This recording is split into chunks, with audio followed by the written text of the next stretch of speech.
अगर आप भी अपनी ओवर थिंकिंग और ज्यादा सोचने की आदत से परेशान हो तो जो एक अमेजिंग कहानी हम आपको सुनाने वाले हैं ये आपकी ओवर थिंकिंग और ज्यादा सोचने की प्रॉब्लम को हमेशा हमेशा के लिए दूर कर देगी। क्योंकि एक बार की बात है, दूर कहीं पहाड़ों में एक बुद्धिस्ट मॉनेस्ट्री के अंदर जैन मास्टर रहते थे। एक दिन शहर का एक लड़का अपनी परेशानी लेके जैन मास्टर के पास आया और उसने उनसे कहा, मास्टर मेरा दिमाग बहुत ज्यादा परेशान रहता है। मेरे दिमाग में हमेशा हजारों ख्याल आते रहते हैं। मैं बस चीजों के बारे में सोचता जाता हूँ और कुछ नहीं कर पाता। मैं अपनी इस ओवर थिंकिंग की आदत से बड़ा परेशान हूँ। प्लीज आप मुझे इसका कोई परमानेंट सोल्यूशन बता दीजिए। जैन मास्टर ने कहा, बेटा तुम हर दिन मेडिटेशन करना शुरू कर दो और धीरे धीरे तुम्हारा दिमाग शांत होने लगेगा और ये ओवर थिंकिंग की प्रॉब्लम खत्म हो जाएगी। लेकिन वो लड़का कहता है, मास्टर मेडिटेशन मेरे बस की बात नहीं है। मैंने शहर में कई लोगों से बात करी, डॉक्टर्स को दिखाया, सबका यही कहना है कि मेडिटेशन करो सब ठीक हो जाएगा। मैंने बहुत ट्राई कर लिया लेकिन ये मेरी ओवर थिंकिंग की प्रॉब्लम का सोल्यूशन नहीं है। आप प्लीज मुझे कोई और सोल्यूशन दीजिए, कोई मंत्र दीजिए जिससे कि मेरा माइंड शांत हो जाए और मैं ओवर थिंकिंग ना करूँ।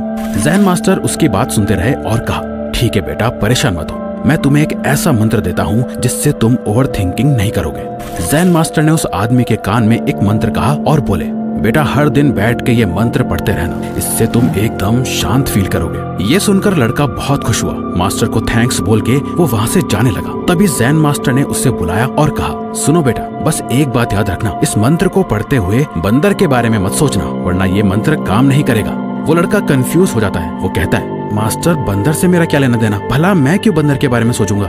जैन मास्टर कहते हैं, हाँ तो अच्छा है, तुम्हारा बंदर से कोई लेना देना नहीं है, तुम मत सोचना बंदर के बारे में।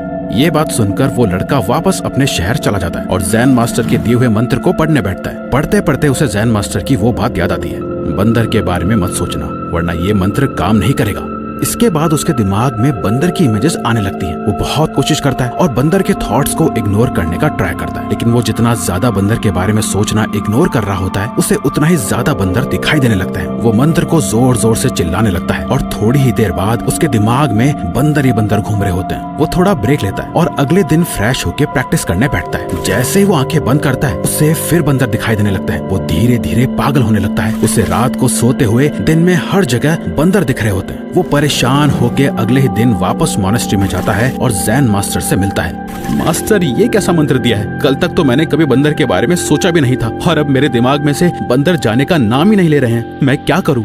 जैन मास्टर मुस्कुराते हुए कहते हैं, यह तुम्हारे लिए एक लेसन था। तुम अपनी ओवर थिंकिंग से इतने परेशान हो गए कि उसका सोल्यूशन ढूंढते ढूंढते तुम यहाँ तक चले आए, जबकि सोल्यूशन तुम्हारे खुद के माइंड में ही है। तुम अपनी ओवर थिंकिंग से परेशान इसलिए हो क्योंकि तुम हमेशा अपने दिमाग में थॉट्स को आने से रोकना चाह रहे हो, जैसे तुम बंदर के थॉट्स को रोकना चाह रहे थे, जिसे कर पाना नामुमकिन है। हमारे थॉट्स एक स्प्रिंग की तरह होते हैं, तुम जितना इसे सप्रेस करने की कोशिश करोगे ये उतना ही ऊपर जंप करेंगे। जब भी तुम खुद को ओवर थिंकिंग करते हुए पाओ तो सबसे पहला काम ये करो कि उन थॉट्स को इग्नोर करने की कोशिश मत करो। तुम जितना ओवर थिंकिंग को अवॉइड या इग्नोर करोगे ये तुम्हारे ऊपर उतनी ही ज्यादा हावी होती जाएगी। ये बात सुनने के बाद उस लड़के को थोड़ी क्लैरिटी मिलती है। वो जैन मास्टर से कहता है, ठीक है मास्टर, अब से मैं जब भी ओवर थिंकिंग कर रहा हूँगा तो मैं उससे रोकने की कोशिश नहीं करूंगा, अपने थॉट से फाइट नहीं करूंगा, पर इससे मेरी ओवर थिंकिंग खत्म तो नहीं होगी। मुझे एक्चुअली में करना क्या होगा, अब आप ये बताओ। जैन मास्टर कहते हैं, तुम मुझे एग्जैक्टली बताओ क्या प्रॉब्लम है, किस बात को लेकर ओवर थिंकिंग कर रहे हो। वो लड़का बताता है, मास्टर वैसे तो बहुत सारी चीजें हैं पर अभी अगले 3 महीने में मेरा एक बहुत इंपॉर्टेंट एग्जाम है जिसपे मेरी पूरी लाइफ डिपेंड करती है। अब मैं बस यही सोचता रहता हूँ कि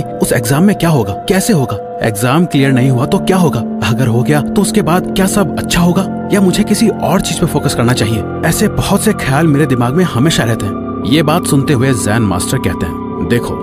वो उस लड़के को पास में मौजूद चेरी ब्लॉसम पेड़ की तरफ इशारा करके एक गिरते हुए पत्ते को दिखाते हैं। उस आदमी की आंखें उस पत्ते को हवा में बहते हुए देख रही होती है। कोई प्रेशर नहीं, जहाँ हवा ले जा रही है वो पत्ता वहीं चलता जाता है और उस लड़के के पैरों के पास आ गिरता है। नाउ जैन मास्टर कहते हैं, अब बताओ कहाँ है थॉट्स। ये बात सुनकर उस लड़के को रियलाइज होता है कि जब वो उस पत्ते को देख रहा था उसके दिमाग से सारे थॉट्स जा चुके थे। ना कोई प्रेशर था, ना कोई स्ट्रेस, इनफैक्ट दिमाग में कोई थॉट ही नहीं था, एकदम खाली, जैसा वो हमेशा से चाहता था। मास्टर ये कैसे हुआ, मैंने अभी जो कुछ सेकंड्स के लिए फील करा मैं ऐसे ही रहना चाहता हूँ, मेरा दिमाग एकदम शांत हो गया था।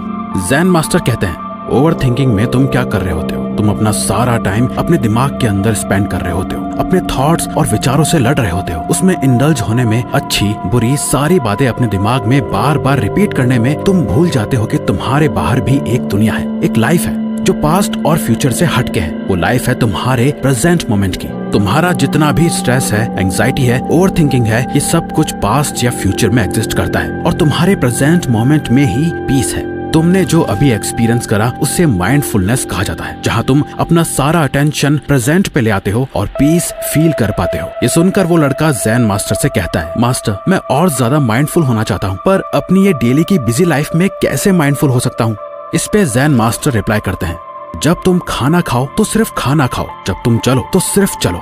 वो लड़का कहता है, पर मास्टर मैं ये काम तो रोज करता हूँ। ज़ेन मास्टर स्माइल करते हैं और कहते हैं, नहीं, जब तुम खा रहे होते हो तो कुछ सोच रहे होते हो, जब तुम चल रहे होते हो तो तुम्हारे दिमाग में भी कई चीजें चल रही होती हैं। जब तुम अपनी डेली लाइफ के इन छोटे मोटे मोमेंट्स में प्रेजेंट में रहना सीख जाओगे तो माइंडफुलनेस तुम्हारी लाइफ का एक पार्ट बन जाएगा। अब तुम वापस अपने घर जाओ और मैंने तुम्हें जो बताया है इसे 21 दिन तक प्रैक्टिस करो। अपने माइंड को प्रिपेयर करो और 22वें दिन मुझसे वापस आके मिलो, जहाँ मैं तुम्हें एक आखिरी लेसन दूंगा जो तुम्हारी ओवर थिंकिंग को जड़ से खत्म कर देगा। ये सुनकर वो लड़का वहाँ से चला जाता है और 21 दिन तक अपनी डेली लाइफ की एक्टिविटीज में माइंडफुलनेस प्रैक्टिस करता है। उसकी ओवर थिंकिंग कम तो हो गई होती है, लेकिन अभी भी वो खुद को परेशान ही पाता है। कुछ थॉट्स ऐसे होते हैं जो बार बार ट्रिगर होते जाते हैं, जिन्हें वो कितना भी चाहे अवॉइड या इग्नोर नहीं कर पाता। जिसके बाद वो वापस ज़ेन मास्टर से मिलने जाता है और अपनी पूरी सिचुएशन मास्टर को बताता है। ज़ेन मास्टर कहते हैं, आओ मेरे साथ चलो और ये बकेट उठा लो। ज़ेन मास्टर उसे एक नदी के पास लेके जाता है और उस लड़के को इस बहती नदी से इस बकेट में पानी भरने को कहते हैं। वो लड़का पानी भरता है और कहता है, अब क्या मास्टर? ज़ेन मास्टर कहते हैं, अब मैं चाहता हूँ कि तुम इस बाल्टी में पानी को देख के इस नदी को समझने की कोशिश करो और जब समझ जाओ तो मुझे बताना कि तुम्हें क्या मिला। वो लड़का पानी को काफी देर तक घूरता है, इस पानी को नदी से कनेक्ट करने की हर तरह से कोशिश करता है, सोचता है कि मास्टर उसे क्या समझाना चाह रहे हैं। बहुत सोचने समझने के बाद वो एक नतीजे पे आता है और ज़ेन मास्टर से कहता है, ये नदी एक बहते हुए पानी की लहर है जो कहीं ना कहीं जाके मिलती है, पर क्योंकि बकेट में जो पानी है वो इस लहर का पार्ट नहीं है तो ये नदी से भी अलग हो चुका है। ज़ेन मास्टर जोर से हंसते हैं और कहते हैं, वाह क्या दिमाग लगाया, पर इसका कोई पॉइंट नहीं था। मैं तुम्हें ये सिखाना चाह रहा हूँ कि तुम कभी भी बाल्टी में लिए पानी से पूरी नदी को नहीं समझ सकते।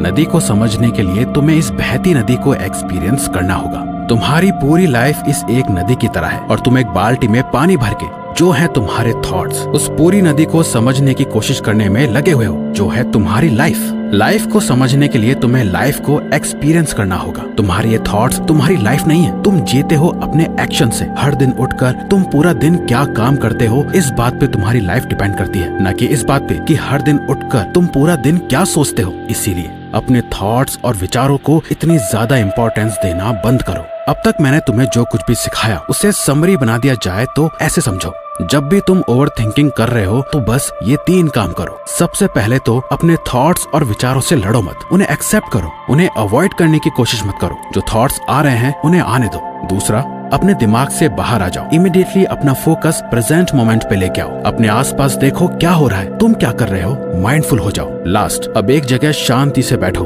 एक पेन पेपर निकालो और खुद से कहो, ओके अब ये जो भी चीज है, जो भी प्रॉब्लम है जिस वजह से मैं ओवरथिंक कर रहा हूँ, इसे मैं अच्छे से सॉल्व करता हूँ। उस पेपर पे एकदम क्लैरिटी के साथ एक एक चीज लिखो जो चीज इतनी ओवरथिंकिंग पैदा कर रही है। क्या ये एक ऐसी प्रॉब्लम है जिसे मैं सॉल्व कर सकता हूँ, जो मेरे कंट्रोल में है? अगर हाँ तो इसका बेस्ट पॉसिबल सोल्यूशन क्या है, इस सब एक पेपर पर लिखो। अगर वो तुम्हारे कंट्रोल में है तो उसे सॉल्व करो, अगर वो तुम्हारे कंट्रोल में नहीं है तो उसके बारे में 1 सेकंड भी मत सोचो और सोचो कि इसका मतलब ये थॉट्स भी मेरे किसी काम की नहीं। जब तुम अपने माइंड को ऐसी क्लैरिटी दे दोगे तो तुम अपनी ओवरथिंकिंग को एकदम जड़ से खत्म करना सीख जाओगे।